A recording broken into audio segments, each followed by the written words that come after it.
Ya, saya kasih materi ini duo hybrid, tapi sebelumnya saya akan berikan beberapa hal yang harus saya sampaikan di dalam pembahasan setiap kali saya sharingkan. Saya percaya masa-masa ini adalah masa-masa di mana Bapak Yahweh melalui rohnya, yaitu roh Yahweh itu untuk membangunkan kita sebagai mempelai-mempelai yang telah diceritakan oleh Yeshua HaMashiach melalui perumpamaan 10 virgin ya yang sedang menunggu sang mempelai. Nah, 5 di antaranya mereka ready atau siap dengan minyak mereka, akan tetapi 5 di antara mereka siap dengan minyak tetapi jumlahnya tidak mencukupi. Ya, nah karena itu di dalam saya menyampaikan pembahasan firman, saya pergunakan banyak gambar-gambar sehingga baik yang mungkin yang sudah mempunyai cukup um, minyak ya itu bisa belajar lagi lebih banyak, dan juga yang masih sedikit minyaknya juga bisa ikut belajar ya tahap-tahapannya, karena saya tahu ya lewat grup juga dinyatakan bahwa ada banyak ya orang-orang yang dulunya masih menggunakan pola yang lama, pola Yunani, dan sekarang mulai belajar ya. Nah, sedangkan waktunya ini sudah sangat singkat sekali ya. Waktunya ini sudah sangat mepet sekali ya. Sudah sangat singkat. Nah, mereka juga harus mengejar itu semua ya sehingga mereka punya cukup minyak untuk boleh menyongsong mempelai Yeshua HaMashiach ya. Jadi karena itu saya lebih condong dengan pelan-pelan, ya, alon-alon asal kelakon begitu, ya. Tetapi saya juga tidak mau tidak mau terlalu lambat, ya, sehingga ketinggalan begitu, ya. Jadi bagi yang masih belajar, ya, saya tahu apa yang saya sampaikan ini untuk beberapa orang, ya, untuk sebagian orang itu sulit karena kompleks sekali, ya. Tetapi belajarlah, punya hati yang mau belajar, dan di grup ini ada banyak mempelai-mempelai Yeshua HaMashiach yang bisa untuk menuntun, untuk menjadikan saudara dewasa semua. Ya, nah itu yang pertama, dan kemudian yang kedua kita buka di dalam Markus 4 ayat 10 dan 11. Ayat ini penting, mengapa? Karena ayat ini sebetulnya memberikan gambaran mengenai dua grup. Yang pertama adalah pengikut atau murid-murid Yeshua HaMashiach. Untuk murid-murid Yeshua HaMashiach selalu berkata blak-blakan, begitu ya, gamblang. Dia open, ya, sedetil-detilnya dia open. Tetapi untuk orang-orang luar, segala sesuatu itu disampaikan oleh Yeshua HaMashiach di dalam bentuk perumpamaan.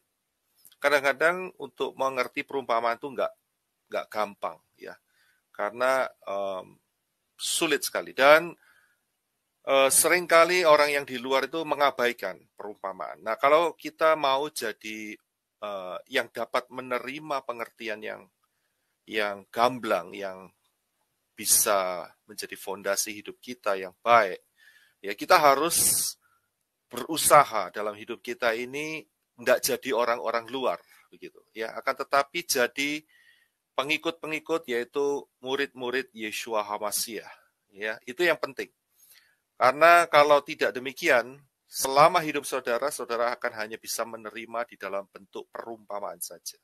Dan seringkali setan mencuri benih-benih firman itu, sehingga saudara sudah tidak ngerti, tambah 8360 ya secara rohani, atau 8390. Ya, karena itu saudara yang harus bisa dorong hidup saudara sendiri ya untuk menjadi murid-murid Yeshua HaMashiach. Dan di level murid itulah saudara akan mendapatkan pengertian-pengertian yang luar biasa, karena Yeshua HaMashiach akan berbicara secara gamblang. Nah, untuk orang luar, tentu saja Yesus sudah katakan akan disampaikan dalam bentuk perumpamaan.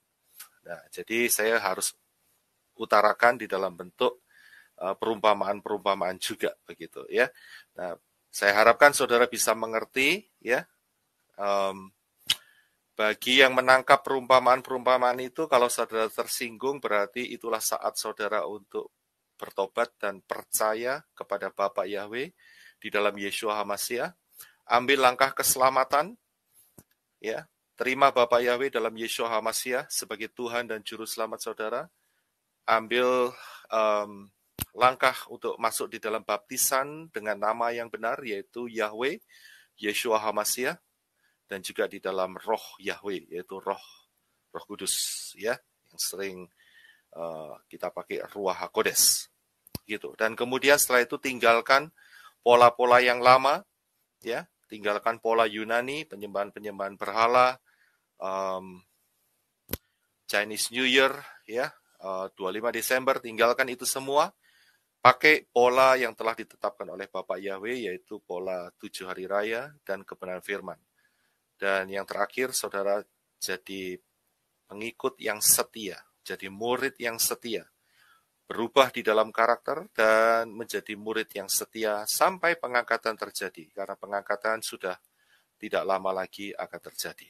Ya, itu yang saya sampaikan sebagai awalnya. Dan kita akan masuk di dalam tema hari kita, yaitu duo hybrid. Nah, untuk mengenal atau mengerti tentang duo hybrid ini, saya akan berikan fondasinya. Kalau saya lihat di tema ini ada gambar patung besar, ya, dan dengan warna yang berbeda dari ujung kepala sampai kaki, dan kemudian ada batu yang meluncur di bagian kakinya. Ya, kalau sudah lihat gambar ini, mungkin yang sudah terbiasa saudara tahu bahwa ini adalah mimpi daripada Raja Nebukadnezar. Nah, kalau yang belum tahu, ya saudara harus cari tahu, ya, cari tahu. Jadi saudara harus menggalinya. Ya. Saya akan berikan garis besarnya, yaitu inilah yang menjadi mimpi Nebukadnezar. Saudara bisa baca di dalam kitab Daniel, pasal yang kedua, ayat berapa itu saya lihat ya. Nggak usah dibaca sekarang, itu menjadi PR saudara. Ya. Daniel 2,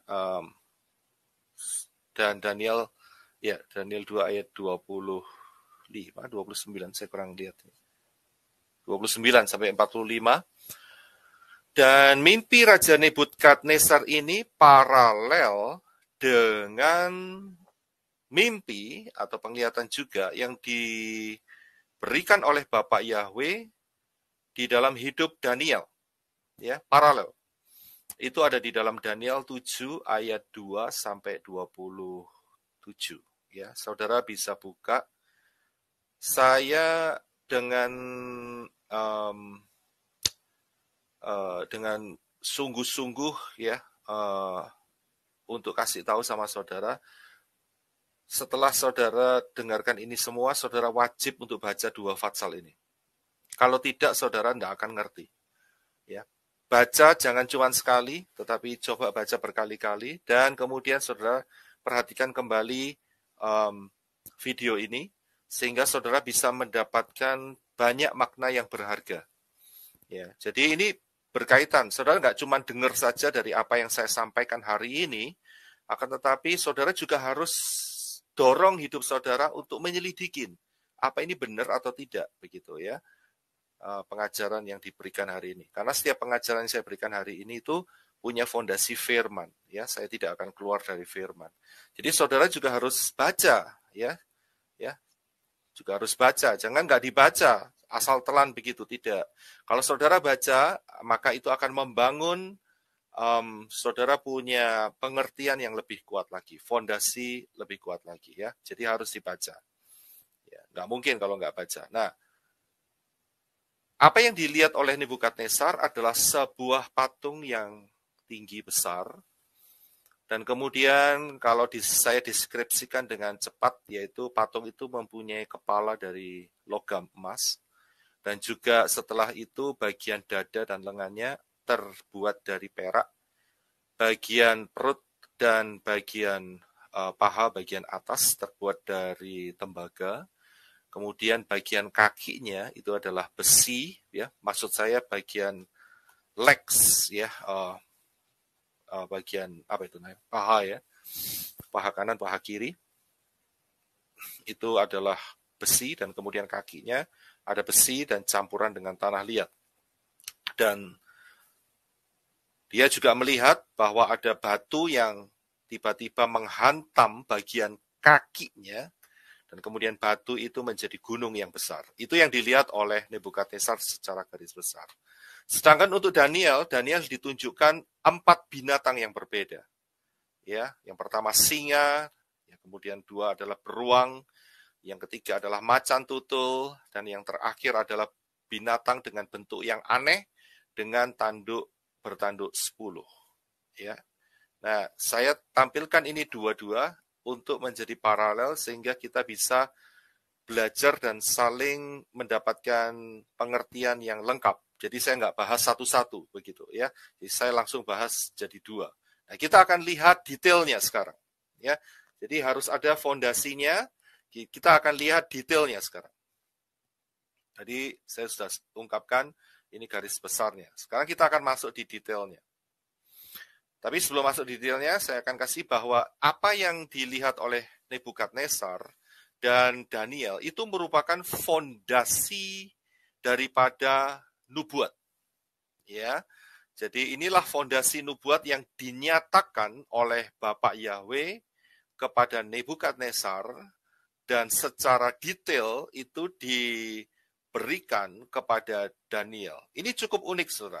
Nebukadnezar itu bukan orang Jewish, saudara, bukan orang Yahudi, tetapi Bapak Yahweh memberikan favor, ya, anugerah untuk dia bisa mendapatkan mimpi yang begitu dahsyat dan punya arti.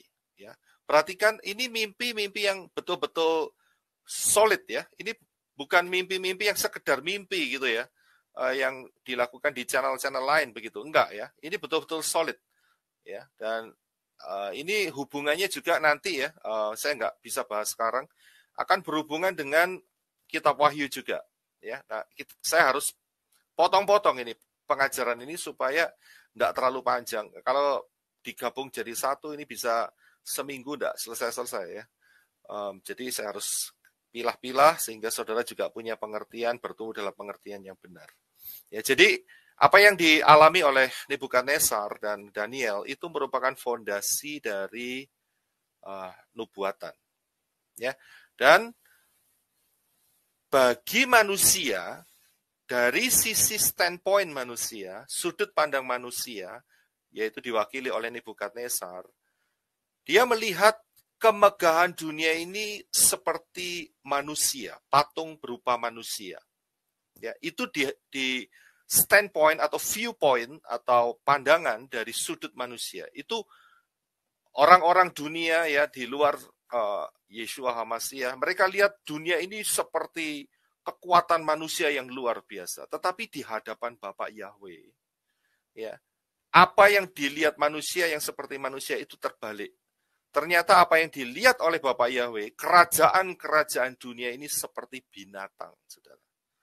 Seperti binatang. Nah, nanti kita akan lihat lebih jauh lagi. Tapi saya jelaskan viewpoint dari manusia melihat kerajaan-kerajaan dunia ini, kemegahannya itu seperti manusia. Kepandaian manusia, ya, segala hal lah. Saya dengar dari penjelasan Ibu Katie mengenai yang ada di Swiss, ya, yaitu partikel Elohim, gitu mereka bilang, ya, God's particle itu namanya. Itu mesinnya besar sekali, dan membuat satu lingkaran yang cukup luas, mencapai, kalau nggak salah saya pernah bawakan di jemaat, ya, sekitar 4-5 tahun yang lalu tentang hal ini, itu kalau nggak salah mencapai 3 negara, kalau nggak salah, lingkarannya itu, ya, super dahsyat, ya. Dan manusia melihat kedahsyatan karyanya itu seperti kepandaiannya manusia, begitu. Tetapi di hadapan Bapak Yahweh yang di Syamayim, dia melihat ke bawah dan dia lihat ini kayak binatang, ya. Negara-negara kan simbolnya binatang semua, ya. Kalau sudah lihat lambang-lambang negara itu pasti diikutin dengan lambang-lambang binatang, begitu. Ya, jadi Bapak Yahweh melihat dunia ini seperti pemerintahan dunia ini seperti binatang, begitu. Ya, nah, oke, kita akan masuk. Ya, jadi itu garis besarnya. Saya sudah sampaikan, ya, bahwa Nebukadnezar melihat patung yang besar dan dihancurkan tepat di kakinya dengan sebuah batu yang jatuh tepat di kakinya. Dan Daniel, dia melihat, diberitahu oleh Bapak Yahweh, kerajaan-kerajaan dunia ini seperti binatang-binatang, 4 binatang. Ya, nah, sekarang kita akan lihat detailnya. Kepala daripada patung itu terbuat dari logam emas, ya, dan ini merupakan simbolik, ya, daripada kerajaan Nebukadnezar. Untuk Nebukadnezar, dia melihat kepala dari emas, dan untuk Daniel itu diwakili dengan singa yang bersayap burung nasar. Ingat ya, kalau sayap itu berarti kecepatan. Ya. Nah, jadi dari sini kita bisa lihat bahwa singa itu menjelajahi, Nebukadnezar menguasai, conquer dunia dalam arti saat itu, daerah itu dengan cepat sekali. Ya. Dan telah digenapin, ya, yaitu sejak 605 kurang lebih ya, sebelum Masehi sampai 539 sebelum Masehi. Jadi hal ini sudah tergenapi. Ya. Jadi karena itu bukan satu kebetulan hari ini puji Bapak Yahweh saya bisa tampilkan timeline yang di belakang ini. Ya, itu ada di sana semua, saudara. Ya, perhitungan tahunnya itu ada di sana semua. Belajar zaman akhir kita tidak bisa lepas dari fakta sejarah. Ya, udah jadi fakta ini. Jadi ini bukan ilmu cocokmologi lagi, enggak, ya. Tapi sayangnya masih ada yang nyinyir begitu ya. Masih ada yang berkata-kata negatif bahwa yang saya sampaikan ini cocokmologi. Wah, susah kalau gitu ya. Itu paling berat itu ya orang seperti itu. Kenapa? Sudah dikasih tahu kebenaran tetapi menolak kebenaran. Ya, orang yang paling susah diselamatkan adalah model yang seperti itu. Tidak mau tahu, ya. Tidak tahu, dikasih tahu, ya, dan tetap bersikeras untuk tidak mau tahu. Itu orang yang sulit untuk diperbaikin. Jangan dapat influence atau spirit yang seperti itu. Ya. Nah, ini fakta sejarah itu berarti sudah solid, sudah tergenapin. Salah satu contohnya misalnya kalau ada orang yang kasih tahu sama saya, Pak Yosef Roy, presiden pertama Indonesia adalah Bapak Soekarno, ya. Tapi saya bilang saya tidak percaya. Kemudian orang itu keluarin bukti-buktinya. Ini loh buktinya, proklamator kita, Pak Soekarno-Hatta. Saya tetap bilang tidak percaya, ya. Saya bilang tidak percaya. Nah, orang itu akan berpikir ini konsep pikirannya sudah miring, ya. Kenapa? Sudah dikasih tahu, udah ada fakta sejarahnya, tetapi tidak mau tahu, tidak mau percaya, ya. Itu sulit sekali untuk orang-orang itu bisa bertobat. Ya, jadi hati-hati. Ini fakta sejarah, jadi kita tinggal bisa mereview apa yang terjadi di belakang kita. Ini bukan cocokmologi. Ya, nah, yang berikutnya adalah setelah kepala dari emas yang dilihat oleh Nebukadnezar ini, yang kedua adalah bagian dada dan lengan. Bagian dada dan lengan yang terbuat dari logam perak. Ya. Dari sisi Nebukadnezar itu yang dilihat, tetapi dari sisi Daniel melihat dengan sebuah binatang yaitu beruang. Dan beruang ini menggigit 3 rusuk dan berdiri di satu sisi. Jadi saudara lihat kakinya itu naik ke atas 2 ya. Jadi yang ada di tanah itu 2. Jadi pincang begitu saudara ya. Nah, ini bukannya nggak ada artinya ya. Secara cepat saya akan kasih tahu ini adalah pemerintahan daripada kekaisaran ya atau dinasti Medo dan Persia. Medo Persia. Nah, Medo Persia ini ada 2 kekuatan. Jadi Media dan Persia. Yang dicaplok adalah 3 daerah, yaitu daerah Persia, daerah Medo, dan juga di daerahnya Babel. Ya, jadi itu diwakili dengan 3 rusuk. Dan kemudian beruang ini berdiri di satu sisi, berarti kekuatannya tidak seimbang. Ya, Medo Persia tidak seimbang. Persia lebih kuat daripada Media. Ya, dan Persia sampai hari ini tetap ada, yaitu adalah Iran. Kalau saudara lihat, Persia itu Iran ya hari ini. Nah, kalau saudara kepingin lihat lebih detailnya di dalam firman, itu ada di dalam kitab Daniel, kitab Esra, kitab Nehemia, dan kitab Esther. Itu semuanya bercerita juga mengenai kerajaan Medo-Persia ini. Kitab Daniel itu ada 2 kerajaan, yaitu kerajaan Babel dan kerajaan Medo-Persia. Tetapi untuk Esra, Nehemia, dan Esther itu adalah kerajaan Medo-Persia. Ya, ini sudah menjadi fakta sejarah. Dan jangka waktunya adalah, penggenapannya adalah 539 sebelum Masehi sampai 331 sebelum Masehi. Jadi sudah solid. Ini kita hanya bisa melihat sejarahnya ke belakang dan saudara temukan banyak referensi dalam hal ini. Jadi sudah solid ya, sudah tergenapi, sudah terjadi. Nah, sekarang kita akan lanjutkan, yaitu di dalam penglihatan Nebukadnezar yang ketiga, yaitu bagian perut dan pinggang yang terbuat dari tembaga. Untuk Nebukadnezar adalah bagian perut dan pinggang yang terbuat dari tembaga, sedangkan untuk Daniel diwakili dengan satu binatang yaitu macan tutul yang berkepala 4 dan bersayap 4. Ini bercerita mengenai kerajaan setelah Medo-Persia. Medo-Persia dikalahkan oleh satu kekuatan yaitu Greece atau Yunani. Mulai dari 331 sebelum Masehi sampai 168 sebelum Masehi. Plus minus ya. Jadi kurang lebih. Nah, apa yang terjadi kalau kita lihat pemerintahan Yunani atau Greece itu dipimpin oleh satu raja yang luar biasa, yang sangat terkenal, yaitu bernama Alexander the Great. Tapi sayangnya dia mengalami satu musibah, yaitu umurnya tidak panjang. Dia meninggal saat berusia 32 tahun. Dan wilayahnya dibagi menjadi 4. Ya, dan dikuasai oleh 4 jenderalnya. Karena itu, kepalanya dari binatang ini, macan tutul ini adalah 4. Ya, dan sayap dari binatang ini adalah 4.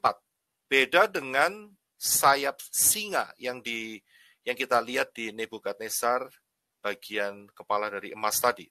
Ya, di sini menunjukkan bahwa pergerakan Alexander the Great itu jauh lebih cepat daripada Nebukadnezar.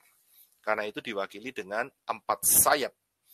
Ya, itu adalah bercerita tentang kecepatan untuk menguasai daerah-daerah saat itu. Ya, dan ini sudah tergenapi, saudara ya, sudah tergenapi, sudah dilewati oleh kita, ya. Ya. Setelah bagian perut dan pinggang dari tembaga, kita akan masuk di bagian paha. Ya, bagian bukan kaki ya. Kalau kaki itu telapak kaki. Bagian lutut, ya, bagian paha, bagian lutut. Ya. Nah, kita akan sedikit perhatikan yang di sini. Ya, kita akan sedikit perhatikan yang di sini. Ya. Ya, kita akan lihat apa yang diungkapkan melalui mimpi Nebukadnezar dan mimpi Daniel ini di bagian kaki ini yang terbuat dari besi. Ya, yang terbuat dari besi. Nah, banyak orang Kalau saudara lihat, beranggapan bahwa setelah kejatuhan Yunani, Yunani digantikan oleh kekaisaran Romawi. Ya, tidak salah dan memang itu benar. Ya, bahwa Yunani, kekaisaran atau kekuasaan daripada Yunani itu digantikan oleh Romawi dan diwakili oleh kaki besi. Begitu. Nah, tetapi ada satu hal yang cukup menarik yang harus kita lihat, yaitu dari sisi Daniel. Apa yang dilihat Daniel itu adalah seekor binatang yang dia tidak bisa mendeskripsikan. Ya, jadi binatang ini tidak bisa dideskripsikan oleh Daniel. Dan Daniel menulis satu hal, yaitu Daniel 7 ayat 23. Ya, saya tampilkan di slide di depan. Ya, kita belajar pelan-pelan ya. Saya tampilkan itu dengan huruf yang saya kasih warna merah. Coba saudara perhatikan. Ya. Dikatakan bahwa kerajaan yang keempat yang akan ada di bumi ini berbeda dengan segala kerajaan. Maksudnya ini berbeda dengan kerajaan-kerajaan yang sebelumnya. Dan dikatakan juga bahwa kerajaan ini akan menelan seluruh bumi. Nah, kalau kita compare atau bandingkan dengan fakta sejarah, ya, yaitu pemerintahan Romawi ini sudah tergenapin masanya yaitu 27 before sebelum Masehi, ya, sampai 476 Masehi kurang lebih. Ya. Jadi sudah tergenapi dalam masa itu, dan kalau saudara lihat petanya di sebelah kanan, itu kalau menurut saya itu tidak mencakup apa yang dikatakan oleh Daniel 7 ayat 23. Mengapa? Karena dikatakan bahwa binatang ini akan menelan seluruh bumi. Ternyata bagiannya hanya sebagian daerah Eropa saja, dan sebagian dari Asia, Timur Tengah, dan daerah Afrika bagian utara. Cuman segitu saja. Ya. Jadi kita akan bertanya, ya, apakah ini merupakan penggenapannya atau bagaimana? Nah, ini yang akan saya ingin utarakan kepada saudara. Ya, yaitu mengenai kerajaan yang berbeda dengan kerajaan yang sebelumnya, dan juga yang akan menelan seluruh bumi. Nah, kita akan fokus, kita akan perhatikan apa yang dikatakan teks firman Daniel 7:23 ini.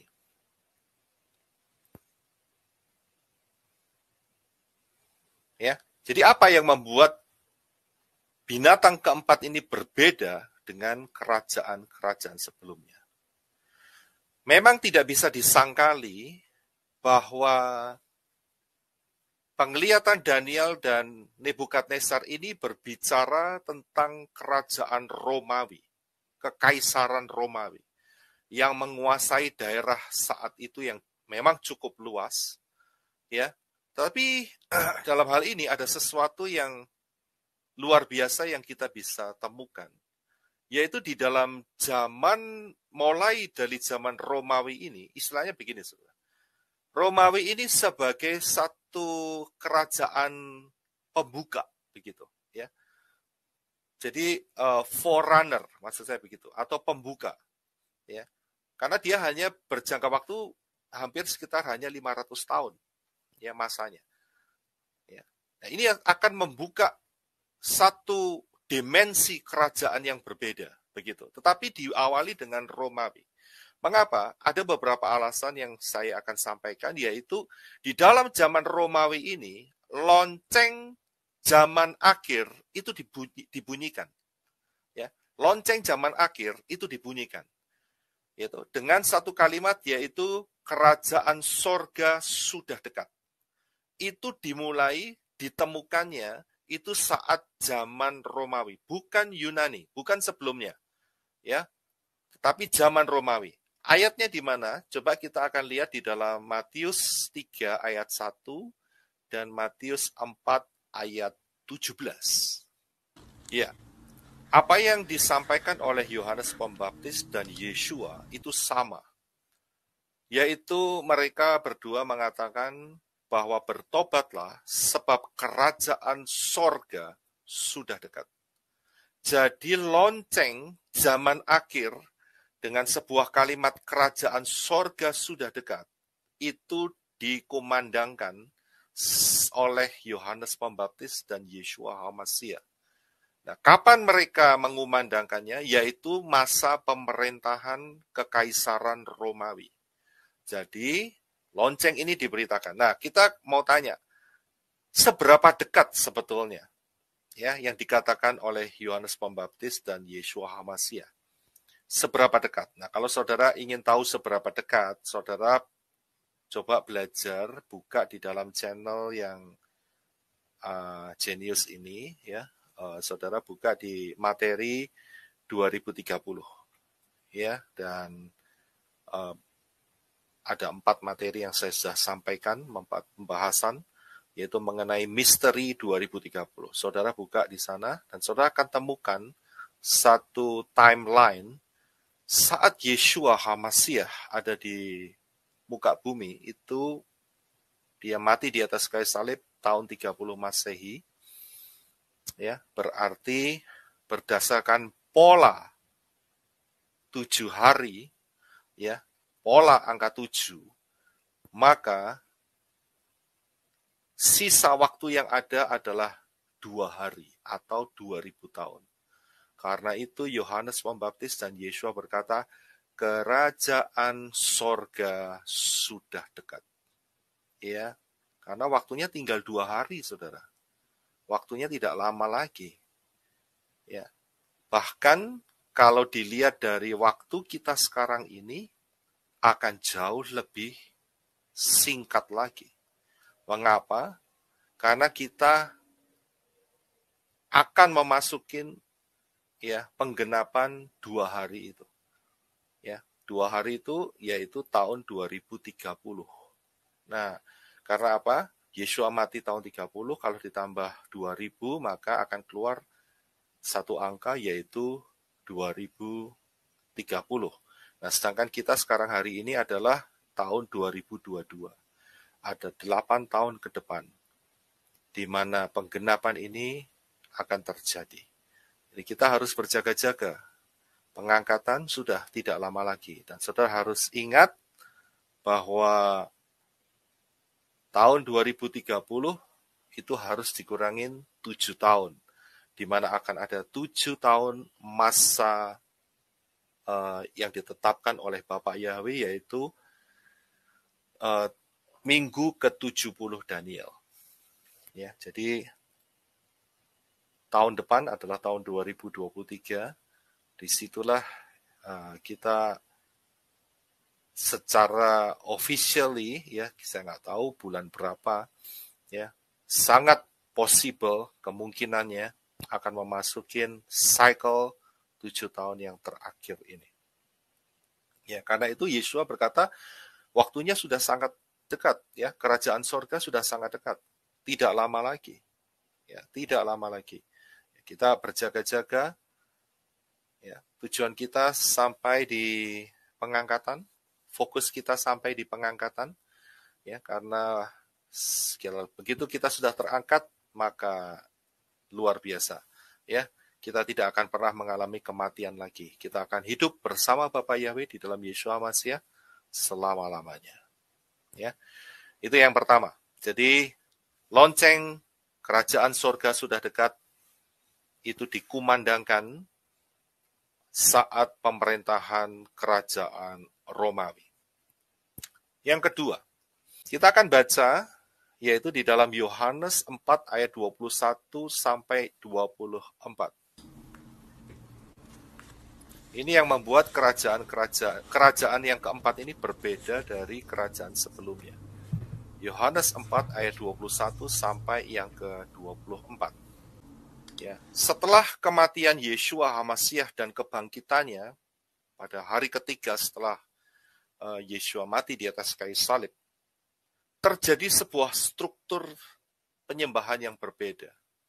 Kalau sebelumnya maka bangsa Israel diwajibkan setahun 3 kali untuk menghadap hadirat Bapa Yahweh di Yerusalem, karena di sana ada bait suci. Akan tetapi, ya, Yeshua menyatakan bahkan akan tiba saatnya, ya, bahwa kamu akan menyembah Bapa bukan di gunung ini. Maksudnya di gunung apa? Di Gunung Moria, ya. Atau juga bukan di Yerusalem, atau gunung ini bukan Gunung Moria, atau gunung yang diucapkan oleh Yeshua kepada perempuan yang sedang mencari air saat itu. Bukan juga di Yerusalem. Jadi bukan di situ. Tetapi penyembah-penyembah yang benar akan menyembah Bapa Yahweh di dalam roh dan kebenaran. Ya. Jadi dimensi ini dibuka oleh Yeshua HaMashiach. Struktur ini dibongkar. Yaitu tidak perlu lagi datang ke Yerusalem. Akan tetapi, ya, dimanapun saudara berada, kita bisa menyembah Bapa Yahweh di dalam roh dan kebenaran. Di Indonesia, di Amerika, di Australia, di New Zealand, di mana saja, ya. Kita tidak perlu pilgrim atau apa itu, bukan pilgrim, apa itu namanya, yang pakai kloter itu ya, kloter 1, kloter 2, kloter 3 itu ya. Enggak perlu seperti itu, ya. Harus mengunjungi tempat-tempat suci, ya. Tidak perlu. Yeshua berkata, yang menyembah Bapa yaitu menyembah di dalam roh dan kebenaran. Nah, ini merupakan titik di mana setan punya ide, yaitu agama hybrid itu dimulai. Ya. Jadi dia mulai merencanakan, setan merencanakan bagaimana manusia bisa ditipu dengan agama hybrid itu. Nah, saya sudah sampaikan di dalam materi yang sebelumnya, di dalam pengajaran sebelumnya, yaitu agama hybrid, ya, di mana Kaisar Tintin itu merupakan kaisar yang membuat grand opening tahap pertama daripada agama hybrid ini, ya. Jadi Kaisar Tintin, ya, saudara ngerti sendiri, ya. Lihat di screen saudara, ya, siapakah itu Kaisar Tintin, ya. Nah, sedikit untuk mereview mengenai agama hybrid ini, ya, saudara harus tahu bahwa Yeshua HaMashiach itu adalah Bapa Yahweh di dalam rupa manusia, ya. Tetapi sama agama hybrid diganti, yaitu diganti dengan Tritunggal, ya, atau Trinitas. Ada 3 person yang berbeda. Jadi konsepnya diacak-acak, orang jadi bingung, pikirannya 1, 3, 3, 1, jadi bingung, kacau semua, ya. Dan itulah memang keinginan setan untuk bikin kacau, bikin bingung, ya. Kalau Bapak Yahweh itu simple. Aku turun ke dunia dalam rupa manusia, aku mati, aku bangkit 3 hari, dan aku naik ke surga, kembali dalam rupa roh, masuk dalam hidupmu. Simple sekali. Yaitu roh Yahweh yang akan tinggal dalam hidupmu. Jadi nggak susah, ya. Tetapi sama setan melalui agama hybrid diublek-ublek begitu ya, dibikin kacau. Dan kemudian bukan cuma itu saja, ya, Yeshua memegang Sabat, Yeshua beribadah pada hari Sabat, tetapi agama hybrid bilang, oh enggak perlu Sabat. Sabatnya kita ganti. Sabat hanya istilah, kita ganti Minggu. Ya, jadi hari Minggu. Ya, kemudian oknumnya diganti, bukan Yeshua lagi, ya, tapi Yunani. Begitu ya, saudara bisa lihat gambarnya. Dan dibuat hari Minggu, kenapa hari Minggu? Bahasa Inggrisnya itu Sunday. Sunday itu hari sun atau hari matahari, sun, Sunday, ya. Jadi menyembahnya bukan Sabat lagi, bukan kepada Bapa Yahweh yang beristirahat pada hari yang ke-7 penciptaan, tetapi menyembah dewa matahari, Sunday, ya. Bukan cuma itu saja, Yeshua adalah guru Torah atau Moreh, dan kemudian untuk Yunani, ya, pengajaran-pengajaran di luar dikatakan bahwa Torah itu tidak berlaku lagi. Ya, buat mereka pantas saja kalau tidak berlaku lagi, maka di Amerika ini banyak gereja yang mengibarkan bendera 7 warna. Ya, bendera pelangi itu dikibarkan di sini. ya, dengan kalimat ya bahasa Inggrisnya gini, saudara. We welcome all, gitu ya. Ya memang welcome all, tetapi yaitu yang dimasukkan yang macam-macam itu, saudara. Ya, jadi karena Torah dibuang, apa yang terjadi? Ya, maka terjadilah yang namanya apa itu namanya perkawinan ya antara Joko dan Tony ya. Saya tidak menyinggung yang namanya Joko dan Tony, ini hanya istilah saja ya. Jadi mereka bersatu menjadi satu daging begitu. Guys, kacau. Karena apa? Ini efek daripada Torah yang dibuang. Ya, Torah yang dibuang. Itu salah satu contohnya. Kemudian apalagi, saya sudah jelaskan ini semua, tapi saya akan review supaya saudara jelas, sehingga saudara kepingin belajar. Yeshua HaMashiach lahir 15 Tisri, yaitu saat hari raya Sukot atau Pondok Daun, dan terjadinya itu akhir September atau awal Oktober setiap tahun, tetapi dengan agama hybrid. Yang pertama, ya, Yunani dilahirkan 25 Desember. Ya. Kemudian agama hybrid juga mengacak-ngacak ya kematian Yeshua HaMashiach, dan istilahnya Yeshua HaMashiach mati 14 Nisan, hari raya Pesach, hari keempat, tapi diganti oleh Yunani agama hybrid, yaitu Jumat Agung, dan Paskah adalah kebangkitan daripada si Yunani itu. Ya, jadi diacak-acak, saudara. Bingung, tidak karu-karuan. Ya, polanya diberantakin. Kemudian juga si Yunani, ya, agama hybrid melakukan pembaptisan buat bayi-bayi yang kecil. Ya, ini karya mereka semua ini, saudara. Ya, di dalam kebenaran Yeshua HaMashiach nggak pernah diajarkan seperti ini, saudara. Ya, bayi kemudian disiramin air begitu ya, air suci lah atau air kudus, saya nggak tahu lah. Itu yang terjadi. Juga konsep ratu sorga ini adalah konsep daripada agama hybrid.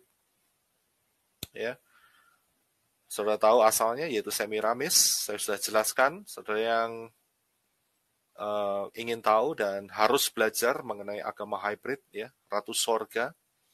Juga konsep daripada penyembahan ibu dan anak, itu saya juga sudah sampaikan, ya, yang di belakangnya yang sebetulnya dipermanis, ya, dipercantik, ya, tapi sebetulnya di balik ini adalah roh yang di sebelah kanan atas itu, saudara.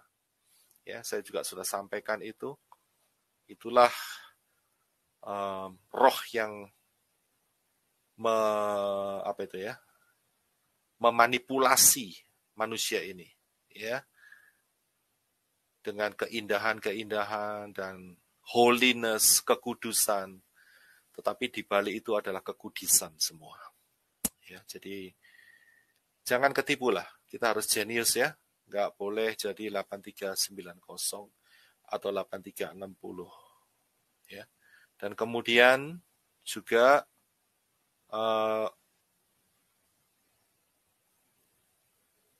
Yunani ya, konsep Yunani ini, konsep agama hybrid ini mengeluarkan surat wasiat. Nah, ini dia ya. Yaitu SPD tadi, ya. Ya, jadi si hybrid ini dia cengkramannya kuat sekali, saudara. Ya. Jadi yang menghapus ya kesalahan atau dosa itu bukan lagi darah Yeshua HaMashiach, bukan. Tapi secari kertas. Ya, secari kertas yang dikeluarkan. Nah, ini kan kacau semua, saudara. Ya, saudara ngerti kan maksud saya? Ya, ini hybrid semua nih yang konsep-konsep hybrid ini.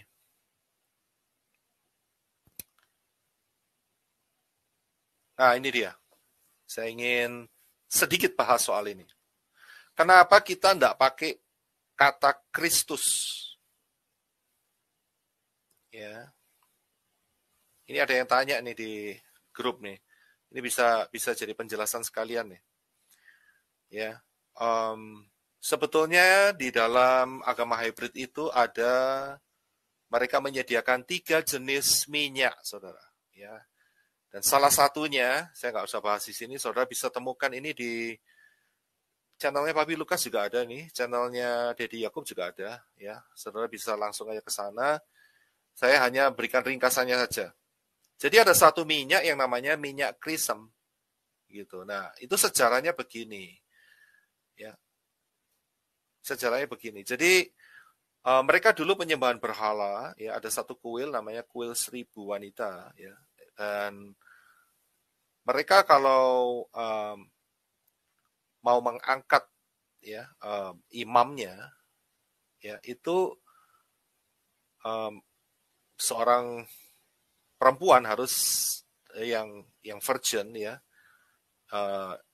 Mohon maaf saya nggak mengatakan yang negatif, tapi inilah kenyataan penyembahan berhala yang lalu.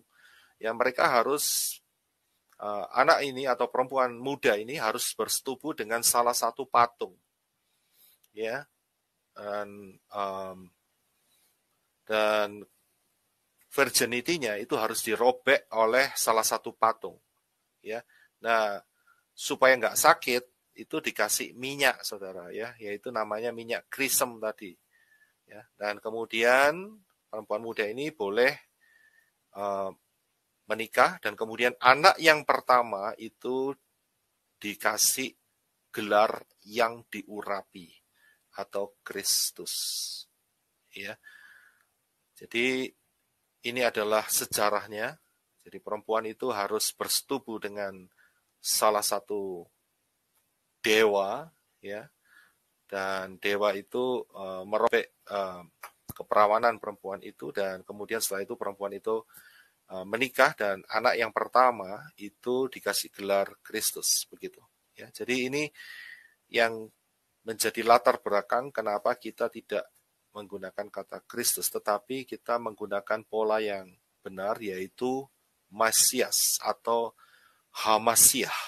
Ya, H itu Masiah, Hamasiah, ya, Masiah.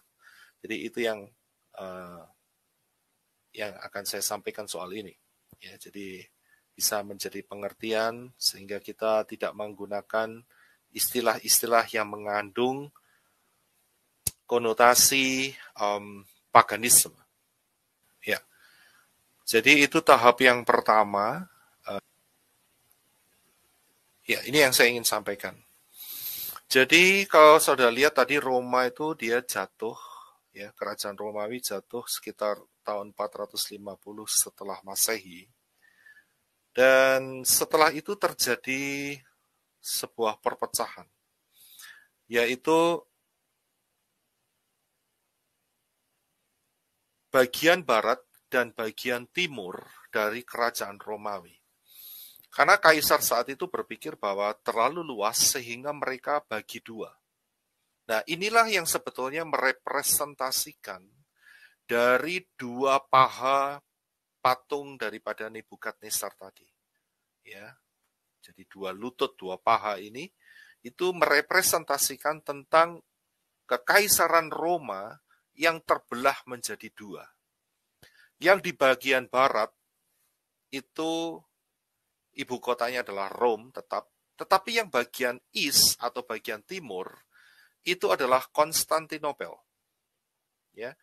Dan bukan hanya kerajaan Romawi saja yang terbelah, akan tetapi juga agama hibrid juga terbelah, saudara.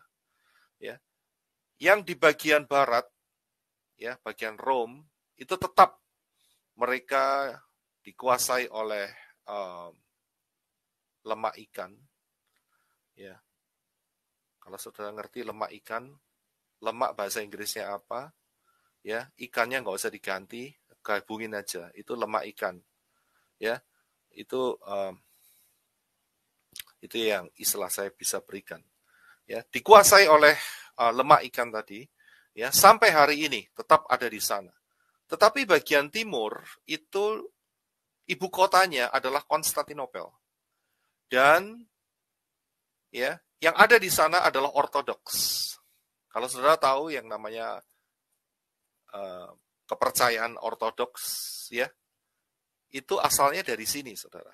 Ya, tetapi ujungnya sama, saudara. Ini juga hybrid juga, ya, sama, ujungnya sama. Ini hybrid, cuman bedanya untuk yang Ortodoks ini dipengaruhi oleh kultur-kultur daerah masing-masing saat itu.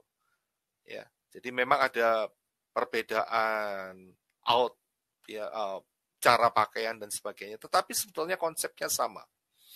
Ya, konsepnya sama. Ya, kemudian di daerah East itu dikuasai oleh empire yaitu Byzantine Empire. Ya, itu yang bagian timur.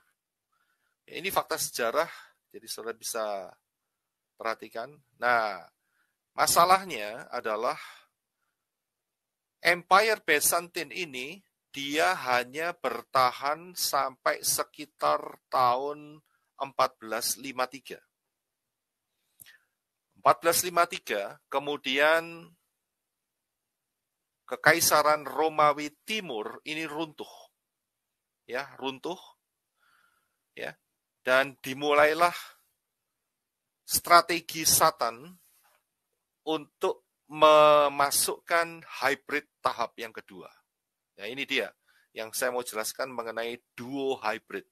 Yaitu hybrid yang kedua ini, duo ya. Karena ada kanan kiri, jadi adalah duo hybrid. Nah, apa ini hybrid yang ke tahap kedua ini? Ya, kalau kita tahu bahwa hybrid tahap pertama itu dimulai oleh Kaisar Tintin, ya, dia memulai dengan tahap pertama dan apa yang terjadi di tahap yang kedua? Ya, tahap yang kedua adalah minta tolong slide yang ini bisa ditampilkan.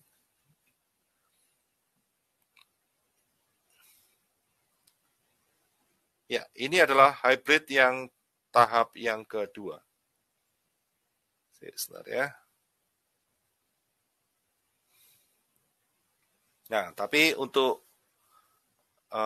membuka hybrid tahap kedua ini, saya pakai makanan saja. Jadi kita sama-sama enaknya. Ya, saudara kan suka makan, ya kita semua saya percaya suka makan. Saudara pakai kalkulator, ya, itu saya sudah tuliskan. Ada sebuah kisah, saudara ya, yaitu 4.540 tahun sejak kejatuhan Adam dalam dosa. Ya.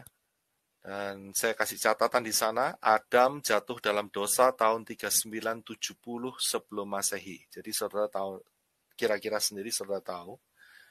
Ya. Dan cerita ini, kisah ini dimulai di satu daerah di mana martabak telur saat itu berkuasa, ya, daerahnya martabak, ya, daerah martabak. Kirang lebih kalau saudara lihat petanya ada di daerah-daerah situ, ya, cukup terkenal martabak. Dan martabak telur ini dia dilahirkan dan pada masa kecilnya dia diasuh oleh kakeknya sendiri. Dan setelah besar dia melihat kaum kampungnya dia itu kok nyembahnya itu ya yang apa itu namanya, yang dipermuliakan itu kok banyak gitu ya.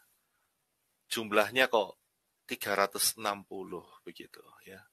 Dan ini bikin problem dalam hatinya dia. Ini kan cuman kisah ya. Jadi saudara bisa menebak sendiri. Jadi banyak yang dimuliakan tuh banyak. 360 tiap hari, saudara. Karena perhitungan mereka pakai perhitungan bulan, saudara. Nah, yang paling tinggi itu punya 3 anak perempuan. Ya, saudara lihat sendiri di pelajaran sebelumnya. Yang paling tinggi, ya, itu punya 3 anak perempuan. Ya, dan kemudian anak muda ini, si Martaba ini, dia menikah dengan seorang perempuan kaya dan pamannya itu orang yang percaya ya kepada perjanjian lama dan perjanjian baru, saudara. Dan saat itu, ya, saat hidupnya si Martaba ini, pengaruh daripada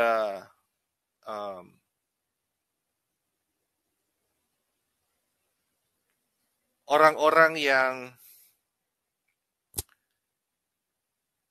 keturunannya si siapa itu, yang keluar dari Mesir itu, ya, dan kemudian dipengaruhi juga oleh agama hybrid, itu kuat sekali, saudara, di daerah Martaba ini, ya, kuat sekali. Ya, dan paman daripada istrinya ini dia menceritakan banyak hal, begitu, ya, mengenai pola-pola dan mengenai cerita-cerita, mengenai kisah-kisah, ya, yang ada di dalam kitab-kitab itu, ya. Dan oleh Martaba itu dia akhirnya berpikir begini, saya akan hapus yang 360 ya kecintaan orang-orang itu dengan menyisakan satu yang paling tinggi, dan kemudian dia berpikir ya kalau saya sudah sisain satu, karena dia lihat ya yang disembah oleh orang-orang yang keluar dari Mesir tadi melalui apa itu namanya selat, ya itu hanya satu gitu ya. Jadi si Martaba ini dia iri gitu, dia kepingin biarkan keluargaku dan orang-orang sekampungku, sekecamatanku, ya, sekotaku juga menyembah hanya satu. Jangan 360 lagi, ya, hanya satu. Nah, maka dia kawinkan. Ya, dengan konsep itu dia kawinkan, ya, karena dia menerima pengajaran dari paman istrinya, ya. Tapi sayangnya paman istrinya udah cukup tua saat itu, jadi dia meninggal nggak lama, dan dia kawinkan. Konsep itu dia kawinkan. Jadi mulai saat ini orang-orang sekampungku, sekecamatanku, ya, sedaerah kabupatenku ini hanya boleh menyembah satu yang paling tinggi, ya. Dan dari situlah muncul yaitu kepercayaan yang baru,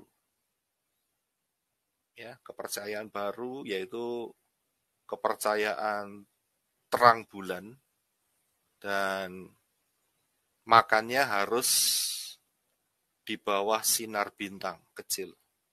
Atau juga bisa dikatakan bahwa saat makan terang bulan, itu tolong menyanyikan lagu Bintang Kecil, ya, itu dia. Di langit yang tinggi, ya, begitu. Jadi si Martaba ini dia keluarin ya martabak manis atau lebih cocoknya terang bulan, ya, dan harus bernyanyi bintang kecil. Ya, jadi saudara paham, dia kawinkan. Nah, ini kan sistem hibrid, saudara. Ya, ini sistem hibrid yang kedua. Dia hybrid. Dia nggak mau 360, dia mau satu, dan dia ambil konsep dari cerita pamannya tadi. Ya, nah sekarang mungkin saudara tanya, kok bisa tahu, Pak? Dia hybrid begitu, ya, hybrid kedua, duo hybrid. Nah, ya, kok bisa tahu? Nah, saudara bisa lihat dari sepak terjangnya sekarang. Ya, saudara lihat, wow, semua pakai pasmina, saudara. Wow, ya. Sekarang kita yang muncul barusan terakhir-terakhir ini kita pakai pasmina, ya. Dikata-katain bahwa kita ini niru mereka, niru terang bulan dan bintang kecil. Enggak, mereka lah yang meniru kita. Cuma masalahnya kita ini dibutakan ribuan tahun begitu, ya. Jadi saat kita pakai pasmina, bagian wanita ya, itu bukannya kita ini meniru mereka, tidak. Tapi merekalah yang sebetulnya dihybrid dengan konsep.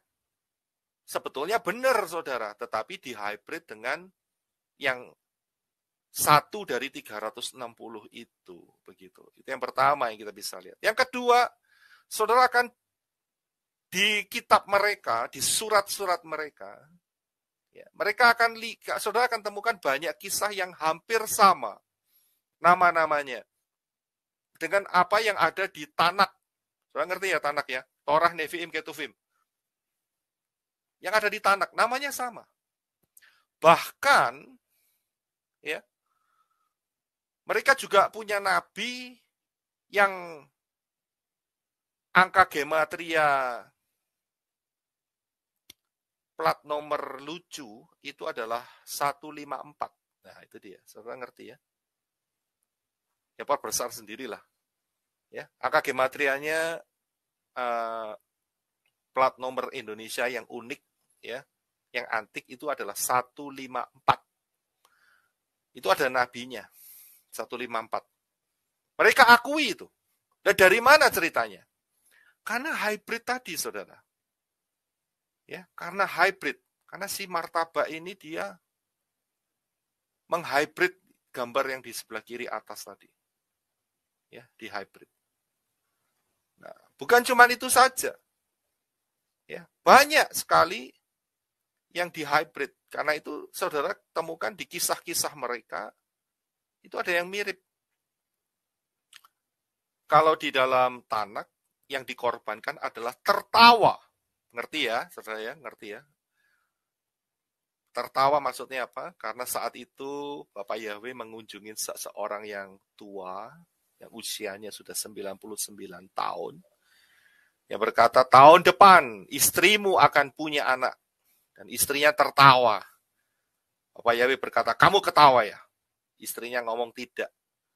Tapi Bapak Yahweh berkata, memang kamu tertawa. Karena itu beri nama anak itu tertawa.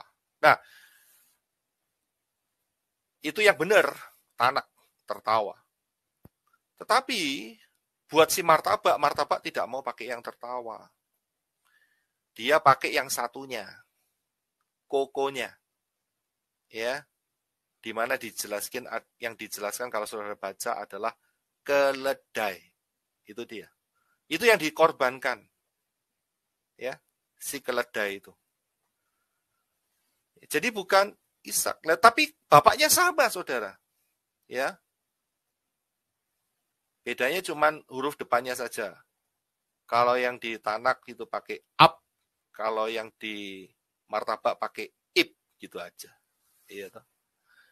Jadi A dan I, gitu saja. Tapi konsepnya sama. Dari mana? Ya dari peristiwa hybrid tadi.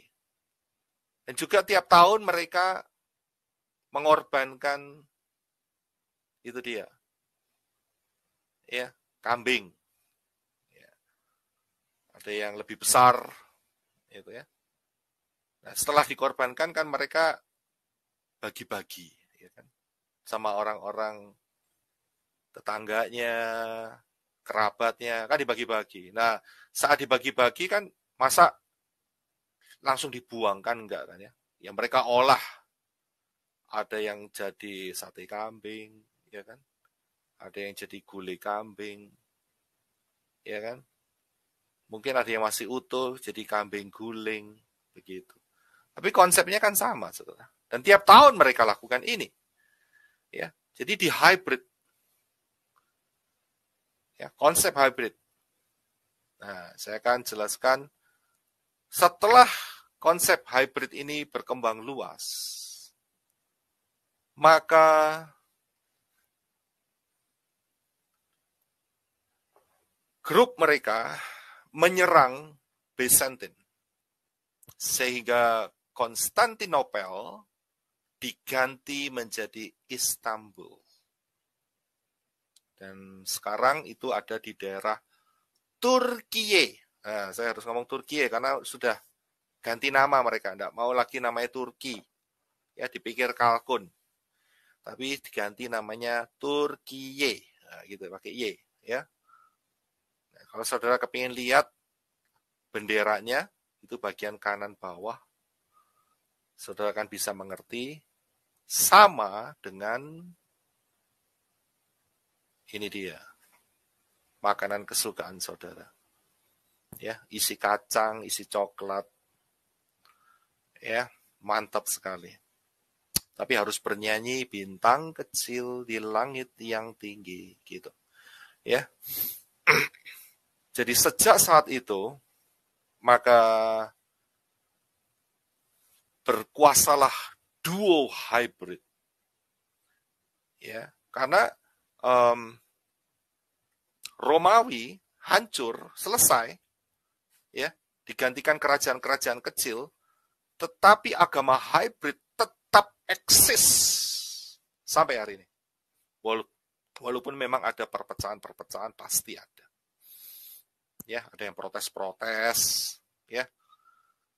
Orang yang protes pertama namanya Roy King, ya, saudara masih ingat?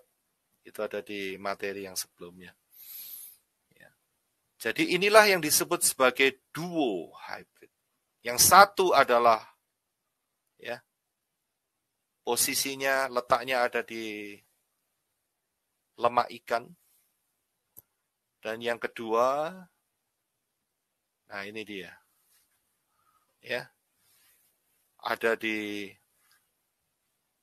ya saudara ngerti sendirilah, ya, kotak hitam itu apa, begitu, ya. Jadi hybrid yang pertama adalah terusan daripada bagian west, bagian barat, ya, sehingga ada Santa Claus, ya, ada orang Majus saat bayi itu telah dilahirkan, ya, itu kan konsepnya hybrid, ya. Dan yang kedua adalah itu dia, ya, yang sebelah kanan, ya, kotak hitam yang dikelilingin atau berapa kali, dan kemudian harus mencium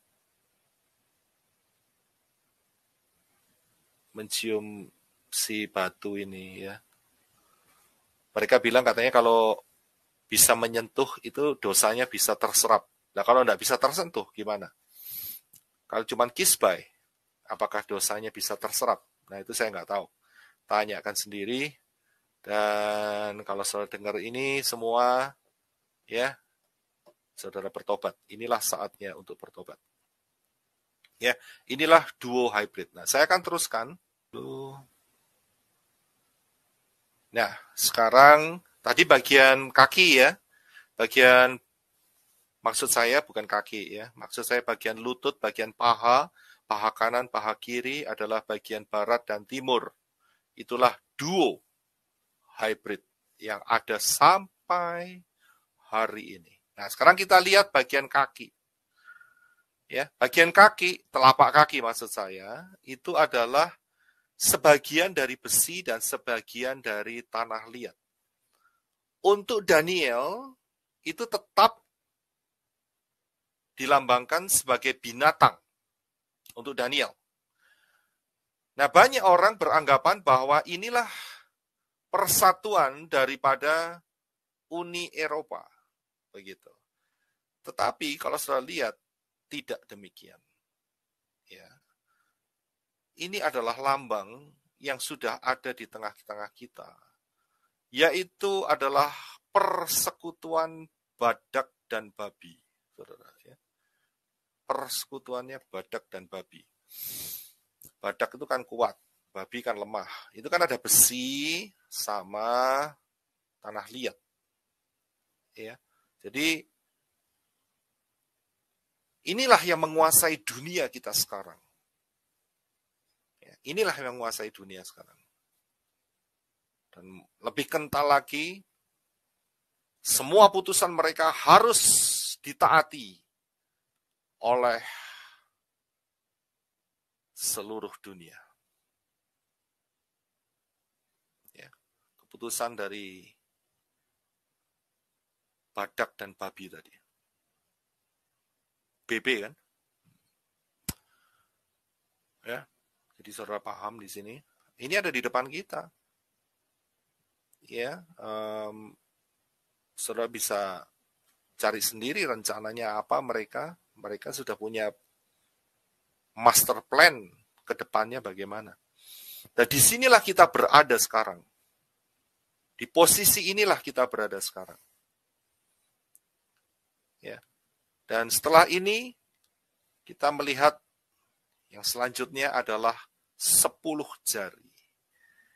Untuk Nebukadnezar dilihatin 10 jari dan untuk Daniel adalah 10 tanduk.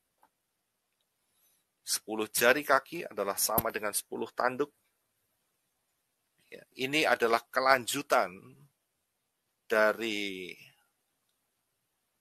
peta bumi datar.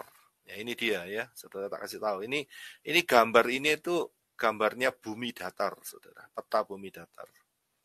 Kalau bumi bulat ini gambarnya nggak kayak gini, saudara. Loh, kok aneh ya? Mereka punya peta bumi datar. Ya. Ini kan berarti ada hal yang harus kita waspadai begitu ya. Curigai. Kenapa kok ada peta bumi datar ini ya di gambarnya perkumpulannya badak dan babi tadi. Ya. Kelanjutan daripada ini adalah 10 jari. Di mana kekuatan ini sedang menyusun dan terus memperlengkapi agar segera bisa muncul dan menguasai, yaitu dengan adanya satu tanduk kecil yang menguasai semuanya. Ya, apakah ini satu kebetulan? Coba saudara kasih input ya, karena menurut apa yang saya lihat, itu mereka membagi negara-negara di seluruh dunia ini dengan jumlah 10 jari atau 10 tanduk tadi. Ya, jadi saudara bisa terus belajar. Karena disinilah masa kita sekarang. Ya. Mengapa kita selalu diingatkan bahwa sewaktu-waktu ya masa ini akan segera muncul, dan memang sudah sangat singkat sekali. Karena kita ada di perubahan masa ini, bumi datar ini, ya, lambang bumi datar, ya, badak babi ini, juga memasukin 10 jari. Jadi kita ada di masa ini, saudara. Ya, jadi kita harus berjaga-jaga. Ya, pengangkatan akan segera terjadi. Bapak Yahweh luar biasa ya. Dia kasih gambaran itu kayak gambaran manusia begitu. Luar biasa, ya, luar biasa. Ya, ajaib Bapak Yahweh kita. Dari kepala, lengan, dada, perut, kemudian paha, kemudian kaki dan jari. Ya, saya mikirin waktu nyiapin materi ini, wah luar biasa Bapak Yahweh kita ini. Ya, setan nggak bisa tiru, dia nggak bisa apa-apa. Ya, ini konsepnya Bapak Yahweh. Dan kemudian setelah 10 jari itu, maka ada batu yang akan menghantam patung itu dan hancur. Ya. Dan Daniel juga dikatakan bahwa pemerintahan akan dipegang oleh anak manusia. Inilah kerajaan 1000 tahun. Ya, inilah kerajaan 1000 tahun. Jadi kita jangan ketipu dengan ini ya saudara ya, dengan konsepnya setan. Saya tunjukin sebentar ya. Dengan konsepnya setan nih. Ini konsep setan tuh selalu kasih masukan seperti ini. Jadi jangan ketipu dengan E.T. Phone Home gitu ya. Saudara ngerti ya? Yang masih zaman saya lahir itu pasti tahu ada yang namanya E.T. Phone Home, kemudian Star Trek, Star Wars, ya macam-macam, Terminator kah apakah. Ya, ini sebetulnya konsepnya apa? Mereka bikin bahwa hidup manusiawi ini akan terus sampai dalam masa Star Wars begitu. Jadi masanya itu masa perang bintang begitu ya. Masanya itu masa yang Yeshua nggak pernah datang gitu. Itu intinya dari situ. Hollywood ya menceritakan, membuat istilahnya itu pemikiran palsu ya, meracuni pikiran manusia dengan kata lain bahwa hidup ini akan ada teknologi yang super canggih, angkasa dan sebagainya. Ini omong kosong semua. Dari apa yang sudah lihat tadi, setelah 10 jari kaki itu, Yeshua HaMashiach datang. Nggak ada Star Wars, nggak ada E.T., nggak ada Star Trek, nggak ada Terminator. Nggak ada itu semua. Itu konsep bohong. Ini yang lucunya ya, itu gambarnya si E.T. itu ada 2 tangan itu jadi satu. Itu diambil dari lukisannya Michelangelo itu, yang sebelah kanan ya, pada saat penciptaan. Ya, mereka pakai konsep seperti itu. Ya, nah, satu lagi yang terakhir sebelum saya akhiri, kita akan lihat sedikit mengenai tanduk kecil ya. Dari ke-10 jari itu ada satu tanduk kecil yang muncul. Nah, saya nggak akan panjang lebar di sini karena ini ada pembahasannya khusus, saudara. Ya, ini aja sudah 1,5 jam, saudara. Ya. Pembahasan lain kita akan coba bahas mengenai tanduk-tanduk ini. Tapi saya akan tunjukkan sebagai yang terakhir. Sebentar ya, saya akan remove dulu semuanya. Iya. Nah, coba kita baca ayat yang terakhir, yaitu di dalam Daniel 7 ayat 25. Sebetulnya pembahasan tentang tanduk kecil ini harus khusus. Tetapi karena ini ada di dalam Daniel pasal 7 sebagai ayat yang terakhir, maka saya akan singgung sedikit. Kalau sudah lihat tadi, tanduk kecil inilah yang dimaksud sebagai pemerintahan anti Hamasiyah. Ya, dengan karakteristiknya apa saja, ya. Sebetulnya spirit anti Hamasiyah itu sudah ada sejak Yeshua ya dinyatakan. Kalau sudah lihat di dalam kitab 1 Yohanes, 2 Yohanes, saudara bisa baca di sana, ya, spirit itu, roh itu sudah ada. Karena itu, nah ini adalah puncak-puncaknya. Dikatakan yang pertama bahwa tanduk kecil ini akan menentang atau mengatakan perkataan hujat. Ya, menentang yang maha tinggi. Siapa? Bapak Yahweh. Ya, memang mulutnya adalah mulut hujat, saudara. Ya. Dan inilah yang dikerjakan dia. Kemudian yang kedua, dia menganiaya orang-orang kudus. Saudara jangan berpikir bahwa orang-orang kudus ini adalah orang-orang Nasarin atau Mesianik. Sebetulnya yang dimaksud di sini, kalau kita lihat dari kitab Daniel, orang-orang kudus ini adalah orang-orang Yisrael yang ketinggalan, yang masuk di dalam masa 3,5 tahun yang kedua. Ya, jadi orang-orang kudus ini adalah orang-orang Yisrael. Mereka akan dianiaya. Ada yang lolos, ada. Yang lolos yaitu mereka yang bersembunyi di Petra, ya, bersembunyi di Petra. Petra itu batu karang, ya, dengan kata lain. Kemudian roh ini ia mengubah waktu dan hukum. Sudah terjadi, saya sudah jelaskan. Waktu yang diubah adalah dari Sabat menjadi Minggu. Saudara mungkin bertanya, loh kalau gitu nggak boleh ibadah hari Minggu. Saya bilang, siapa yang ngomong? Ibadah tiap hari nggak apa-apa. Tetapi hari Sabat itu yang harus diutamakan. Karena itulah hari yang ditetapkan Bapak Yahweh, dan itulah hati Bapak Yahweh mau supaya kita melakukannya. Karena dalam sekali arti Sabat itu, ya, dalam sekali. Saya nggak sempat jelasin sekarang, ya. Sabat itu artinya dalam sekali dan luar biasa sekali, ya, mengenai Sabat. Dan kemudian hukum juga diganti, ya. Saya kembali dulu ya, soal mengubah waktu. Sekarang waktu ini diganti, saudara. Kok bisa waktu diganti? Ya, kalau saudara perhatikan dulu itu istilahnya BC, ya, before Christ.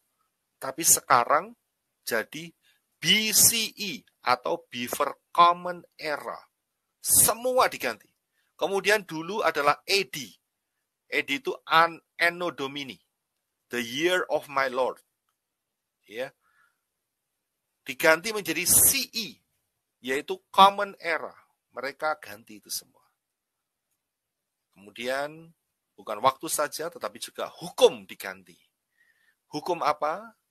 Torah diobrak-abrik.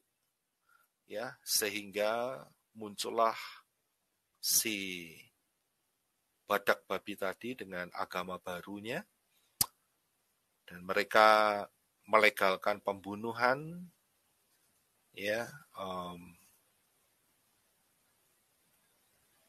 anak-anak yang belum sempat dilahirkan, ngerti ya maksud saya, ya, dan juga mereka mengawinkan antara Joko dan Tono.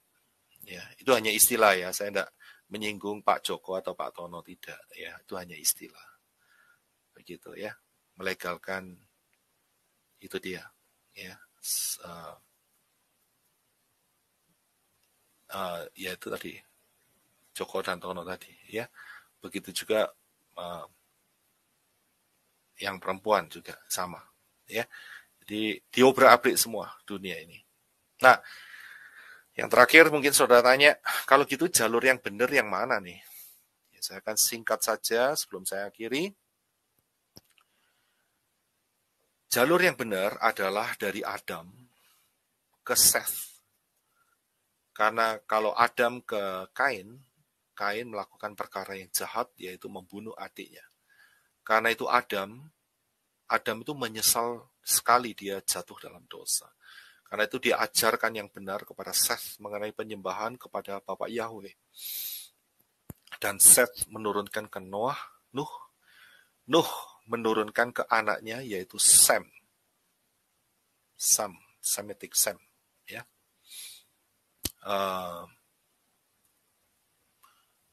Kemudian karena kalau di luar Sem berarti ke Ham. Ham jelek sekali, buruk ya.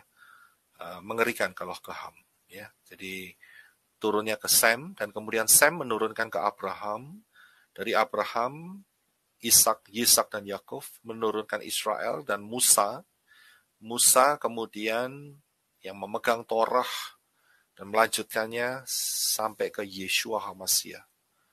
Di sana Torah digenapi dan dipulihkan, dan kemudian lahirlah Messianic Judaism. Saudara harus hati-hati juga dengan Messianic Judaism dalam arti begini. Ada Messianic yang masih menggunakan nama Yunani. Ya, spiritnya masih kecampur di sana. Saudara harus hati-hati. Dan juga masih ada Messianic yang tidak mau memanggil nama Yahweh, tetapi tetap menggunakan Hashem dan Adonai. Dan inilah grup yang masih terkena atau terkontaminasi dengan Talmud atau terkontaminasi dengan Rabbinik. Itu bukan jalurnya, ya. Jadi kita mengikuti pola yang benar melalui mesianik yang diajarkan oleh Rabi Saul, dan sebagai guru Torahnya, morehnya adalah Yeshua HaMashiach.